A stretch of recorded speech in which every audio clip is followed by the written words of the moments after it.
Hello and welcome back to my channel. My name is Dominique, but I go by Dom, and in today's video we are going to be going over my November hopefuls. Yes, November hopefuls. Like many of you, I am a mood reader. So based on the mood I'm in currently, I'm feeling really romancy. So I think majority of my TBR for the month of November is gonna be relatively romance heavy. On the date that we're filming, we're already into the month, and so far I've already read one book and I'm halfway through my second book. So we are off to a great start. I really need to tackle my physical TBR, and that is one of the goals that I've set for myself for the remainder of this year. But I also have a ton of books on hold at the library. And if anybody uses the Libby app, you know how it goes. They all come at the same time for whatever reason. So that is my current situation.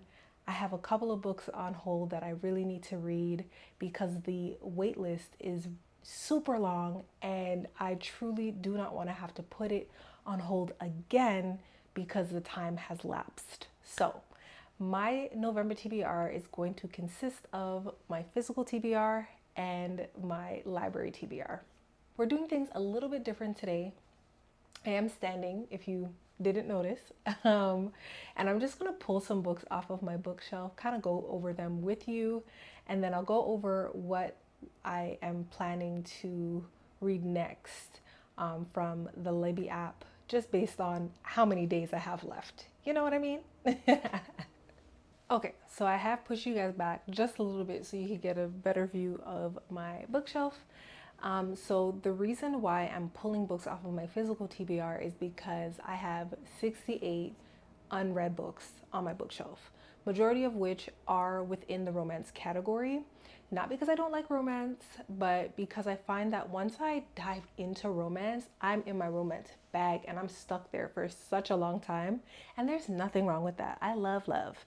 What I would like to do, and the reason why I'm doing it this way, is really I just need to tackle what's on my bookshelf before I even think about purchasing another book. Not unless I get a gift card for Christmas. For the family members watching, right off the bat, I'm going to start off with the books that I have started reading for the month of November. So the first book that I completed was Before I Let Go by Kennedy Ryan, and I've got to say, I loved it. I loved it. That book was, it's a book about second chance romance. So the couple in the book are divorced and they're dealing with loss, co-parenting, and trying to navigate that space from the perspective of basically two single people, and kind of just seeing where things go after that. It was a really good book. I actually haven't read a romance novel like that in a very long time. Not to say, you know what, I really just haven't read a lot of romance lately, and I've steered away from romance most recently because I'm trying to avoid a lot of the spice in those books, and I know that there are a ton out there that don't contain much of any, but needless to say, I did enjoy that book. I'm looking forward to reading book number 2, which I do have if you watched my book haul, and that one is This Could Be Us, and this is with the character Soledad. She is the main character from Before I Let Go's very good friend. She's a mother of, I think, 4. Is it 3 or 4 girls? I don't remember. But I know that this book is going to be really good. You get a glimpse into Soledad's world in a little bit, like just a little sprinkling in Before I Let Go. And like Blossom said, her husband could really catch these hands. I think I'm most interested in finding out, does she stay with this friggin' creep? Because he was such, he really made me want to take my earrings off. I promise you. So the second book that I'm currently reading for the month of November is Indigo by Beverly Jenkins. As you can see, I am definitely more than halfway through this book, and I am eating it up. I love every moment of this book. It has been so good. This book is a historical romance. This book is about Hester Wyatt. She escaped slavery as a child, and she's currently a conductor on the Underground Railroad. One of her fellow conductors brought a very famous conductor from where is he from? The North Underground Railroad, by the name of Black Daniel. And she ends up taking care of this man. He is so rude, and she cannot get over how rude he has been while he is under her care. But he seems to be falling for her, and there's just something about her that's just intriguing to him. So I'm following along their story, and there's of course bumps in the road. You could probably understand the climate of this book just based on the time. I'm really loving this book. Beverly Jenkins has done a wonderful job in stitching together this story, especially with the additional historical facts that she has placed in this book. And she has woven it into the story so seamlessly that you would think that this story, although fictional, was happening for real during this time. So really, really enjoying it. I probably finish it today, but moving along. I was thinking, I think I have three unread Christina Lauren books on my bookshelf, and I already started this one, so that would be Love and Other Words by Christina Lauren, or Christina and Lauren, because it's two people under one pen name, and I like to call them by Christina and Lauren. Fight me. But yes, I've only heard really great things about this book. Nothing really called me to this book when I first seen it. I don't necessarily love the cover of this, but my old coworker, Maury, she said that it was a really, really, really lovely book. And I said, I like Christina Lauren, so I'm going to give it a go. The Unhoneymooners is my favorite book from them. So I actually don't really know too much about this book, so I'm just going to read directly off the back. Macy is settling into an ambitious, if emotional, tepid routine. Work hard as a pediatrics resident, plan her wedding to an older, financially secure man, keep her head down and heart tucked away. But when she runs into Elliot, the first and only love of her life, the carefree bubble that she's constructed begins to dissolve. Once upon a time, Elliot was Macy's entire world, growing up from her gangly, bookish friend into the man who coaxed her heart open again, only to break it on the very night he declared his love for her. Told in alternating timelines between then and now, teenage Elliot and Macy grow from friends to much more, spending weekends and lazy summers together in a house outside San Francisco, devouring books, sharing favorite words, and talking through their growing pains and triumphs. As adults, they have become strangers to one another until their chance reunion. Although their memories are obscured by the agony of what happened the night so many years ago, Elliot will come to understand the truth behind Macy's decade-long silence, and will have to overcome the past and himself to revive her faith in the possibility of all-consuming love. Sounds really, really good. I am excited to read this. I don't know, maybe I'll read this next. Next, I was thinking I should read The Perfect Find by Tia Williams. This book has been on my bookshelf for over a year now, and really I only picked it up because I've heard terrible things about the movie. I had no interest really in reading it, just based on the synopsis. I do like Tia Williams, but I wasn't really interested in reading this book until I heard about the horrible reviews from the movie. But everybody was saying that the book was so great. So I was like, okay, I definitely have to get it. Isn't that a horrible reason why to pick up a book? That is a horrible reason to pick up a book. Girl, people, don't waste your money. Don't do that. Don't do it. Don't be like me. Oh my gosh. Anyways, so this book is about a 40-year-old former it girl who was a fashion editor at a magazine. She was dating, I'm assuming, the guy who was in charge. So that was her longtime boyfriend, who was her fiance. And he ends up firing her. And I believe she gets dumped. So she's like out on her luck. She is looking for her second chance.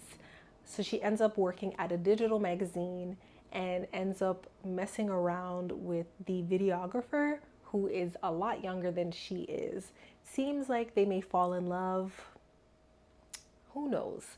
But based on what I can see, she's a little concerned about how this may impact her reputation if anybody finds out about their little love affair. So yeah, that's the perfect find. Okay, so I was thinking that we would stay on the Tia Williams tip and read a love song for Ricky Wilde. I've only heard really great things. Actually, that's not true. I've heard mixed reviews on this book. Majority of the people that I've seen talk about it really like it though. I know that there's elements of magical realism in here. I don't actually really know what the book is about, but I did purchase it because one, like I said, I like Tia Williams, and I know that she writes really well. But this book I purchased as soon as it was released because at my bookstore it's 20 to 30% off new releases that are hardcover. You know I had to get it because I was not about to spend $38. Do you guys know that it's 38 Canadian dollars? 38 Canadian dollars for this book? 38 Canadian dollars. Bombastic side eye. I remember when hardcover books were $28. They've gone up 10 whole dollars in under 5 years. And I'm trying to understand why. Book publishers, let me know. People who create books, let me know. Why? Why? 10 whole dollars? Like, and I thought they were expensive back then, but now, yikes. Anyways, one florist, one pianist, one love story, 100 years in the making. Ricky Wilde has many talents, but being a Wilde isn't one of them. As the impulsive, artistic daughter of a powerful Atlanta dynasty, she's the opposite of her famous socialite sister. Where they're long stem roses, she's a dandelion. An adorable bloom that's actually a weed, born to float wherever the wind blows. In her bones, Ricky knows that somewhere a different, more exciting life awaits her. When a regal non-Agenarian, Miss Della, invites her to rent the bottom floor of her Harlem brownstone, Ricky jumps at the chance for a fresh beginning. She leaves behind her family wealth and chaotic romantic decisions to realize her dream of opening a flower shop in New York City. And just beneath the surface of her new neighborhood, the music, stories, and dazzling drama of the Harlem Renaissance still simmers. One evening in February, as the heady and curiously off-season scent of night-blooming jasmines fills the air, Ricky encounters a handsome, deeply mysterious stranger who knocks her world off balance in the most unexpected way. Set against the backdrop of contemporary Harlem and 1920s decadence, A Love Song for Ricky Wilde is a modern fairy tale of two passionate artists drawn to the magic and romance of New York and whose lives are irreversibly linked. Sounds really good. I hope I could get to it. Keeping with the theme of historical fiction, I definitely have to get to James. Here's why. One, you guys know I already have it on my bookshelf, but I actually have it on hold on Libby. I really want to listen to this and read it at the same time, and I literally only have 3 days left. 3 at the library. I got to skip the line. Guys, I was 511th in line for the audiobook, and then a skip the line came up. And you know the skip the lines you only get for 7 days, so I got to hop to it. So we're going to do James. James is a reimagining of Huckleberry Finn, told from the perspective of Jim the slave. He's trying to outwit his owner, who's trying to sell him and separate him from his daughter and his wife. I hate that. So I'm definitely gonna get to this month for sure. That is a given. I have to read this month. Okay, so if you know me, you know that I love YA, and I'm always gonna have a YA selection, okay? So with that being said, I do have quite a few picks here that I could choose from. And initially I was thinking of doing Opposite of Always by Justin A. Reynolds, but I end up reading the back of the book before I started the video. And I don't think that it's something that I want to read right now. So I have two other options. And if I'm keeping with my romance theme, I was thinking to do Honey and Spice by Bolu Babalola. This is another book that has very mixed reviews. My aunt and I have very similar taste in books. She said that I would probably really like this just because it's very millennial, you know? I don't even call myself a millennial. I use Generation Y because that's what we are. I don't even know why they decided to go off the deep end and call us that. I hate it. Anyways, clearly I love to go on a good tangent. But anyways, I actually don't know fully what this book is about. I only purchased it because my aunt said that it was a really good book and that I would like it. And like I said, I trust her because we have very similar tastes in reading. So this one says, sharp-tongued and secretly soft-hearted Kiki Banjo has just made a huge mistake. As an expert in relationship evasion and the host of the popular student radio show Brown Sugar, she's made it her mission to ensure that women of the African Caribbean Society at Whitewell College in southern England do not fall into the mess of situationships, players, and heartbreak. But when the queen of the unbothered kisses Malik Koridi, the guy she just publicly denounced as the waste man, as the waste man of Westwell in front of every black Wellian on campus, she finds her show on the brink. Girl, how'd you do that? They're soon embroiled in a fake relationship to try and salvage their reputations and save their futures. Kiki has never surrendered her heart before, and a player like Malik won't be the one to change that, no matter how charming he is or how electric their connection feels. But surprisingly entertaining study sessions and intimate late-night talks at old-fashioned diners force Kiki to look beyond her own presumptions. Is she ready to open herself up to something deeper? Is she? Is she, Bolu? Let me know.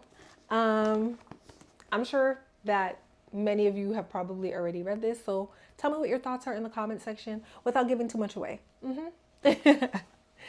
Oh, so what I was saying, I got completely sidetracked. The other book that I was thinking about reading that falls under the YA category that I wasn't really sure of is The Marrow Thieves by Sherry Dimeline. This book I've had on my bookshelf for quite some time. I don't think if you guys have ever noticed, I typically have, you wouldn't see because my bookshelf is not always in view, but I usually keep the receipts in the books because I always want to know, I want to flip back to see when I purchased them, one, but to shame myself into picking up my books if I know that they've been sitting there for a long time. This book has been on my bookshelf since, y'all, Miss Shim. This book has been sitting on my bookshelf since March 2nd, 2019. I gotta get to it. So it's either that or this in my YA pick. I'm not doing two YAs. I'm just gonna do one. This one, it says, let's see. Just when you think you have nothing left to lose, they come for your dreams. In a world nearly destroyed by global warming, the indigenous people of North America are being hunted for their bone marrow, which carries the key to recovering something the rest of the population has lost, the ability to dream. Frenchie and his companions, struggling to survive, don't yet know that one of them holds the secret to defeating the Marrow Thieves. Yeah, so it's between Honey and Spice or The Marrow Thieves. Maybe I'll read both, or maybe I won't read any one of them, but they both sound interesting enough to me. I think that's it for my physical TBR, if I'm not mistaken. Everything else is on my Libby app, so I'm just gonna pull it up on my iPad. If you watched my last video, I mentioned that I was reading Harlem Shuffle by Colson Whitehead. That is a crime thriller. That book I have as an audiobook. I did start reading it. I'm only 13% into the book, but I'm not in the mood to read it right now, but I only have 7 days left with it, so I definitely have to get to it before the end of this month. And then, and that one is about, what is that one about again? About a family man who is basically living a double life because his wayward cousin, who is a bit of a troublemaker and can't seem to stay out of trouble, decides to bring him in on his life of crime. So he does that on the side and then runs a furniture shop. His wife doesn't seem to be none the wiser of all that's happening. And I think he's really just trying to stay alive and provide for his family. If I'm not mistaken, I probably didn't give the best synopsis of it, but if you're interested in reading it, definitely look it up, check it out. I am also definitely reading another S.A. Cosby. We gotta do it. I have Razorblade Tears on hold at the library as well. That I only have 10 days left to get to. So yeah, definitely gonna do that this month. I really enjoyed All the Sinners Bleed, so I know that I'm gonna definitely enjoy this. I feel like people rave about this book more than they do All the Sinners Bleed, so hey, I'll let you know how I like it when I do my wrap up, if I do a wrap up. In line with my historical romance, I got a recommendation from one of you lovely people in the comment section to read An Extraordinary Union, and that book is by Alyssa Cole. That is book 1 in a trilogy, and I think I had pulled it up here just to give you a brief synopsis of what that trilogy is about. This is a part of a series that's called The Loyal League. So it says anything for the Union. The Loyal League is a thrilling Civil War set trilogy centered on a secret society of black spies working to topple the Confederacy and ensure that the United States lives up to its promise of life, liberty, and happiness. All the suspense and adventure of an espionage thriller paired with swoon-worthy romance and hidden American history that wasn't taught in your textbooks. Sounds really good. The other two books are A Hope Divided and An Unconditional Freedom. I'll pop them up on the screen, obviously. And lastly, we have River Mama by Zalika Reed Benta. I have had that book on hold for so long and it just became available to me the other day. I'm super excited to read it because my friend Tamika is doing the narration for this book. Let me see what this book is about and I'll tell you. They're comparing it to on Google Books, it's being compared to Issa Rae's Insecure with a magical realistic spin. It says River Mama is an exhilarating contemporary fantasy novel about a young black woman who navigates her quarter-life crisis while embarking on a mythical quest through the streets of Toronto. Alicia has been out of grad school for months. She has no career prospects and lives with her mom, who won't stop texting her macabre news stories and reminders to pick up items from the grocery store. Then one evening, the Jamaican water deity River Mama appears to Alicia, telling her that she has 24 hours to scour the city for her missing comb. Alicia doesn't understand why River Mama would choose her. She can't remember all the legends her relatives told her, unlike her retail co-worker Heaven, who can reel off Jamaican folklore by heart. She doesn't know if her childhood visions have returned or why she feels a strange connection to her other co-worker, Mars. But when the trio are chased down by malevolent spirits called Duppies, they realize their tenuous bonds to each other may be their only lifelines. With the clock ticking, Alicia's quest through the city broadens into a journey through time to find herself and what the river carries. Energetic and invigorating, River Mama is a vibrant exploration of diasporic community and ancestral ties and homage to Jamaican storytelling by one of the most invigorating voices in today's literature. So, I'm assuming Zalika is Jamaican. Anyways, so definitely can't wait to get into that. I do believe it may be her first novel. I'm not sure. It didn't mention it being a debut novel, but I would just assume so. But yeah, so that is it for today's video. Those are the picks that I've chosen for my November Hopefuls TBR. Let me know in the comment section what you guys are reading for the month of November. Are you also a mood reader? Have you read any of the books that I talked about in today's video? Let me know. You know, I love communicating with you in the comment section because I write back. As always, thank you for being here, and I will see you in the next one. Bye.